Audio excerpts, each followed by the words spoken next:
O dia 31 de outubro de 1996 tinha tudo para ser apenas mais um na história do movimentado aeroporto de Congonhas, em São Paulo.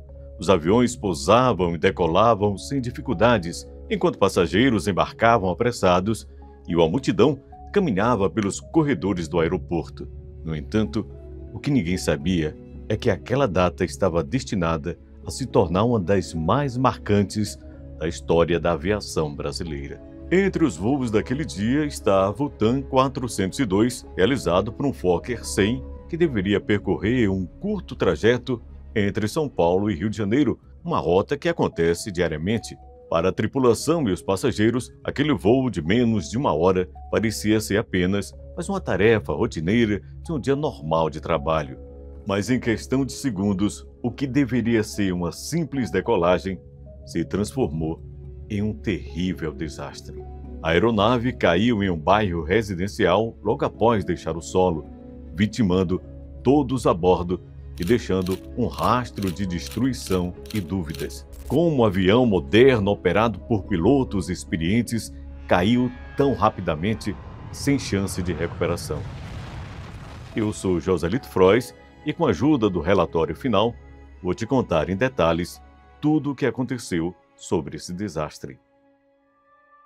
O avião envolvido no voo 402 era um Fokker 100 de fabricação holandesa, que se destacou principalmente nos anos 90 como uma opção bastante moderna e segura para voos regionais e de curta distância. Em relação ao seu modelo anterior, o Fokker F-28, esta aeronave trazia dois motores Rolls-Royce TEI 650-15, consideravelmente mais econômico e menos barulhento. No Brasil, a primeira a trazer o Fokker 100 foi a própria TAM, em uma manobra para driblar a proibição dos aviões de grande porte em aeroportos do Rio de Janeiro e São Paulo. E era justamente por causa dessa restrição que a companhia utilizava o Fokker 100 na ponte aérea entre as duas cidades. No geral, era um avião bastante confiável, com um histórico de segurança de respeito. No caso do Papa Tango Mike Romeo Kilo, utilizado pela TAM para realizar a rota entre Rio e São Paulo, a aeronave havia sido fabricada em 1993, acumulando mais de 8.000 horas de voo, sem que tivesse passado por grandes problemas até o dia do acidente. O Mike Romeo Kilo se destacava de todas as outras no pátio da TAM por conta da sua pintura peculiar, que ostentava o apelido Number One, ou seja, o número 1, fazendo referência a uma premiação que a companhia havia recebido no ano anterior. É importante ressaltar que a manutenção da aeronave estava em dia, com seus certificados de aeronavegabilidade todos válidos. No entanto, um problema silencioso estava à espreita, e seria justamente ele que se manifestaria no momento da decolagem. O motor esquerdo da aeronave estava com mais de 11.000 ciclos, enquanto o motor direito tinha um pouco mais de 9.500. Um fator importante de se destacar é que um dos motores passou por uma investigação minuciosa na oficina de manutenção de motores da Rolls-Royce em São Bernardo do Campo, na região metropolitana de São Paulo, e não foi encontrado nenhum problema nos equipamentos. De acordo com o Centro Técnico Aeroespacial do Ministério da Aeronáutica, os motopropulsores estavam em condições operacionais perfeitas, desenvolvendo potência de forma adequada até o momento do impacto.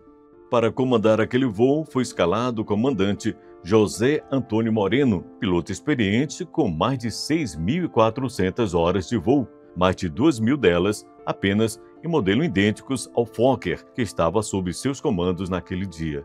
Além de ter todas as qualificações necessárias e uma vasta experiência, o piloto era um dos instrutores daquele modelo de aeronave dentro da TAM, o que demonstra a confiança que a companhia tinha nele. Ao seu lado estava o copiloto Ricardo Luiz, que tinha 3.000 horas de voo, mas apenas 230 no Fokker 100.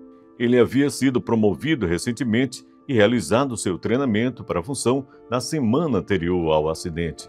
Assim como seu colega de voo, ele tinha todos os certificados e exames médicos em dia e não havia nada que desabonasse a sua capacidade de pilotar. Naquela quinta-feira, a aeronave recebia 90 passageiros e mais 6 tripulantes, totalizando 96 pessoas a bordo do Fokker 100. A maioria dos passageiros eram executivos a trabalho, principalmente pessoas ligadas a grandes instituições financeiras que saíam cedo em dias úteis para tratar de negócios. Mas, infelizmente, as coisas não ocorreram como esperado. Antes mesmo de decolar, os pilotos foram informados de que a aeronave havia tido problemas com o autothrottle no voo anterior, um alerta que não gerou grande preocupação no momento, mas que acabaria sendo crucial para a tragédia que se desenrolaria nos minutos seguintes.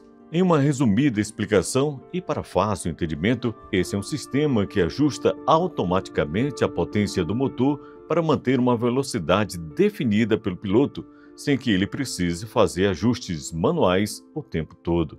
Com tudo pronto, a aeronave foi autorizada para taxiar até a pista 17R.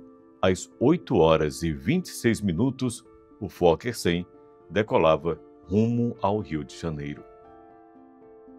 Durante a corrida para a decolagem, a cabine foi tomada por alarmes que apontavam uma anomalia. No entanto, convencidos de que se tratava da falha já conhecida no autothrottle, os pilotos subestimaram o perigo iminente. O verdadeiro problema, no entanto, era o reversor do motor direito, que não estava funcionando corretamente. O reversor de empuxo é um sistema projetado para abrir apenas no momento do pouso, redirecionando o fluxo de ar do motor e ajudando a frear a aeronave.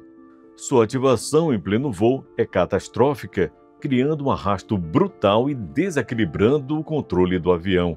E foi exatamente isso que aconteceu. Devido a uma pane elétrica, o reversor do motor direito do Fokker 100 se abriu e fechou repetidas vezes durante a decolagem, sem que a tripulação percebesse. A gravidade desse tipo de falha já havia sido demonstrada em 1991, quando um Boeing 767 da Lauda Air caiu após a abertura do reversor em pleno voo, resultando na morte de 223 pessoas. Se você tem interesse em saber tudo sobre esse desastre de forma detalhada, deixe aí nos comentários, eu quero. Mas voltando para o voo 402, na época do acidente, a TAM não oferecia treinamentos específicos sobre como lidar com tal situação. Enquanto a aeronave ganhava velocidade na pista, os pilotos foram surpreendidos por 2 alarmes consecutivos, mas continuaram acreditando que se tratava da falha do autothrottle. Quando o avião finalmente deixou o solo, o reversor do motor de número 2 se abriu, ativando automaticamente um sistema de segurança e reduziu a potência do motor para a posição de marcha lenta. Imediatamente, o Fokker 100 inclinou-se violentamente para a direita, lutando para se manter no ar. O reversor continuava abrindo e fechando, minando ainda mais a estabilidade da aeronave. A pressão externa e a confusão no cockpit fizeram com que a tripulação deixasse de recolher o trem de pouso, o que aumentou o arrasto e agravou a perda da sustentação. Em apenas 24 segundos, o descontrole se tornou irreversível. O Fokker entrou em stall e caiu violentamente em um bairro residencial, atingindo 2 prédios.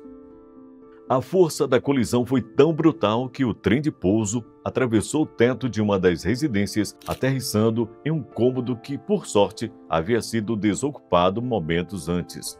No total, 90 passageiros, 6 tripulantes e 3 pessoas em solo perderam a vida naquele dia. Foram apenas 24 segundos de caos entre a decolagem e o impacto, mas que marcaram para sempre a história da aviação brasileira.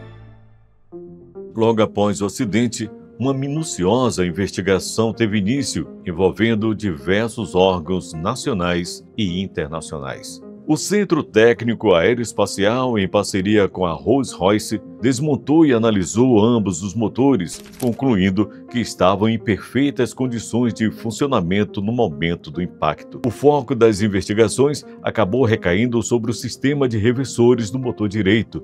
Testes acabaram por revelar falhas no atuador de bloqueio secundário, um componente responsável pela trava secundária das portas do reversor, que apresentava inconsistência nas respostas e falta de confiabilidade. Outro fator crucial identificado pelos investigadores foi a presença de uma falha no sistema elétrico, capaz de provocar a abertura não comandada do reversor durante o voo. O problema, de acordo com o relatório final, estava no relé que comandava a trava secundária, chamado de relé do bloqueio secundário 1. O equipamento demonstrava estar suscetível a falhas internas que poderiam levar à ciclagem do reversor sem alertas adequados para a tripulação. Para piorar as coisas, ficou confirmado que a Fokker, fabricante da aeronave, não havia previsto a possibilidade de falhas nesse sistema.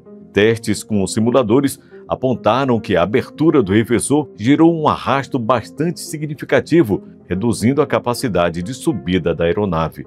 A confusão entre os pilotos, além da falta de indicação clara da falha e do que eles deveriam fazer, fez com que o controle fosse perdido de forma irreversível. Em suma, o relatório apontou que o acidente foi causado por uma combinação de falhas mecânicas, erro de projeto da aeronave e ausência de procedimentos adequados para lidar com a abertura do reversor em pleno voo. Como resultado das investigações, uma série de recomendações foi emitida com o objetivo de evitar acidentes semelhantes no futuro. Os órgãos homologadores foram orientados a aprimorar a análise de boletins técnicos e a rever os requisitos de segurança para sistemas críticos, como o controle de reversores. Houve também a sugestão de implementar dispositivos adicionais de monitoramento, como gravadores de vídeo na cabine, e de revisar os sistemas de alerta para que informações vitais sobre falhas sejam transmitidas à tripulação em tempo real. A TAM, por sua vez, foi recomendada a reforçar o treinamento de seus pilotos com ênfase em procedimentos de emergência e gerenciamento de recursos de cabine, o chamado CRM, que tem como foco comunicação, liderança e tomada de decisão. O objetivo é de reduzir erros, evitar estresse e aumentar a eficiência. E assim, chegamos ao fim desse vídeo. Um acidente que deixou marcas profundas na aviação brasileira e nos ensinou lições valiosas sobre segurança e prevenção. Se você curtiu o nosso trabalho, quer acompanhar mais histórias como essa, não esqueça de se inscrever no canal e deixar o seu like. Aos familiares e amigos desse desastre, deixamos aqui as nossas profundas e sinceras condolências.